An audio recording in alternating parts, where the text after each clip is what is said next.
आज सुबह मोस्टली मंडी में जाना हुआ और वहाँ पर जो तैयारियां थी उसका पूरा जायजा लिया और गेहूँ की खरीद वहाँ पर चालू है और मैंने किसानों से भी बात की और आड़तियों से भी, व्यापारियों से भी, और 20,000 से ज्यादा जो कट्टे वहाँ पर गेहूँ आ चुका है और किसी तरह की कोई शिकायत नहीं थी। बस खाली एक मांग थी कि भाई एफर्ट के अलावा एक और एजेंसी उनको मिले, तो वेयर हाउस के लिए हमने बोल दिया और वो एजेंसी जल्दी उनको मिल जाएगी।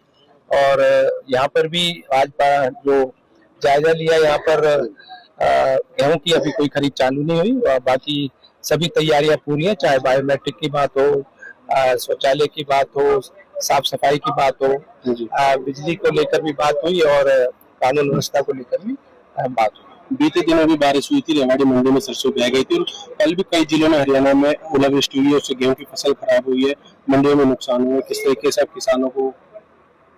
हमारे विधायक जी से मेरी बात हुई, विधायक जी ने कई गाँवों का दौरा भी किया है और अगर किसी की कोई नुकसान हुआ है उसका मुआवजा भी सरकार देगी और जो भी गिरदावरी होगी उसके बाद जो भी आएगा मुआवजा। सर, पहली बार ऐसा देखने को मिला है कि एमएसपी से ज्यादा रेट आड़तियों ने दिया इस बार किसान को और सरकार के हाथ खाली है एजेंसियों। देखो, हमारी सरकार किसान हितैषी सरकार है। हमारी सरकार नहीं चाहती कि भी किसान का कोई नुकसान हो, तो जिस तरह से एक एमएसपी जो तय किया गया उससे ज्यादा अगर किसान को मिल रहा है तो ये किसान के लिए अच्छी बात है और हम भी चाहते हैं हमारा किसान ज्यादा अपने फसल का जो भी है उसका पैसा मिले और इसलिए एमएसपी हमने सभी फसलों की तय की है। सर, आप खाद्य आपूर्ति मंत्री हैं, आप क्या पोजीशन है प्रदेश के अंदर कैसे? देखो, एलपीजी की घरेलू सिलेंडर की अगर हम बात करें, पूरे प्रदेश में किसी भी तरह की कोई दिक्कत नहीं है और लोगों से हम अपील भी कर रहे हैं, पैनिक होने की कोई जरूरत नहीं है।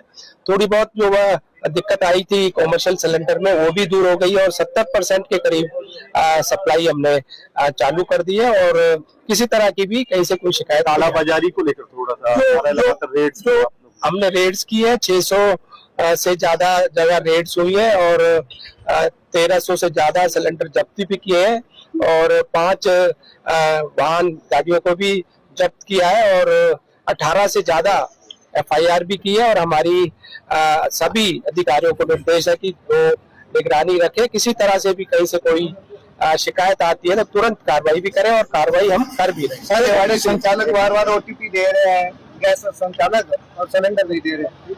इस तरह की कोई अगर कोई शिकायत है स्पेसिफिक तो बताएं, हम उस पर बुकिंग हो रही है, डिलीवरी नहीं हो पा रही है। जो व्यापारी उनमें जो सामान उन्हें अपना खुद का रखा हुआ है, लेकिन व्यापारियों जो 3 सेट की बात करी जाए किसानों के लिए होती है कि सुविधा के लिए कि उसमें ढेरी लगाई जाए, उनका अनाज तो भीजे नहीं, लेकिन उनका जो किसानों का बाहर होता है और व्यापारियों का अंदर होता है, कब्जा करके बैठ गए। क्या कहेंगे उसका? नहीं, कहाँ पर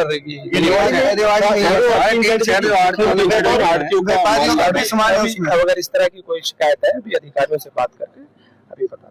सर, एक ओलावृष्टि से जो फसल खराब हुई उसका मुआवजा मिल जाएगा, लेकिन जो मंडी में जिस किसान की फसल खराब होगी उसका मुआवजा किस तरह से कौन देगा? उसका पहले भी हमने दिया है मुआवजा। अगर इस तरह की कोई अंदर अगर मंडी में आ जाता है तो उसकी कोई दिक्कत नहीं। सर, अनाज मंडी में आवारा पशु बहुत किसान